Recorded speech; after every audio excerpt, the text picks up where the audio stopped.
Le prochain épisode de Plus belle la vie. Alors que la police déploie les grands moyens pour mettre la main sur Jacob, la guerre est déclarée entre le Mistral et le Marcy. Quant à Victoire, elle imagine le pire à propos de Vidal. Attention, les paragraphes qui suivent contiennent des spoilers sur l'épisode de Plus belle la vie diffusé mardi soir sur France 3. À l'hôpital, celle-ci se réveille, ayant hâte de rentrer chez elle auprès de son père. Léa et Jean-Paul veillent sur Lucie. Toutefois, elle lui en veut de ne pas avoir retrouvé Samia. Plus tard, Jean-Paul passe voir Emma afin de l'informer du rôle de Camille dans l'évasion de Lucie. Grâce à lui, Emma reprend espoir de retrouver sa sœur. De son côté, Camille apporte à manger à Jacob. Celui-ci lui demande de le détacher, craignant que Lucie ne le dénonce. Lorsqu'il renverse son bol de céréales, Camille estime qu'il doit continuer d'être puni. Elle hausse le ton en lui ordonnant de tout ramasser. Plus tard, Camille revient avec une bassine d'eau chaude et du savon. Jacob en profite pour l'interroger sur les membres de sa famille, en particulier Emma et Alice, dont il critique le comportement envers elles.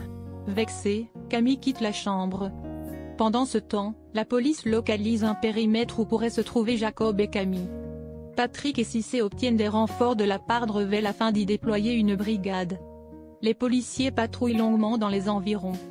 Lorsqu'il reçoit l'ordre d'arrêter les recherches, Kevin décide de désobéir.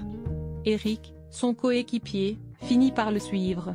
Léo confie à Barbara qu'il soupçonne Thomas d'être celui qui a cherché à nuire au bar du Mistral en y infiltrant une souris. Tous ignorent que César est derrière le coup. Face aux plaintes de Sophie et Allison, Bilal décide de se venger. Il se procure un téléphone prépayé, puis le détruit après avoir lancé une alerte à la bombe au Marcy. Ariane débarque avec une équipe de démineurs afin d'évacuer les lieux, avant de déclarer qu'il s'agissait d'une fausse alerte. Sur la place du Mistral, Sophie affronte Thomas et Barbara, tandis que Claire tente de calmer le jeu. En vain. Alors qu'elle discute du dossier d'un patient avec Vidal, Victoire remarque plusieurs troubles dans son comportement, tremblements. Victoire énumère ses symptômes à Riva, prétendant qu'il s'agit d'un cas pour sa thèse. Confusion et irritabilité.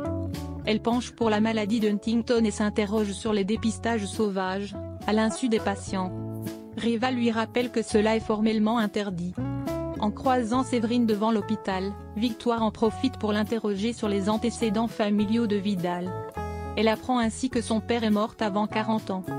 Toutefois, Séverine coupe court à leur échange, accusant Victoire d'avoir un intérêt déplacé pour son mari.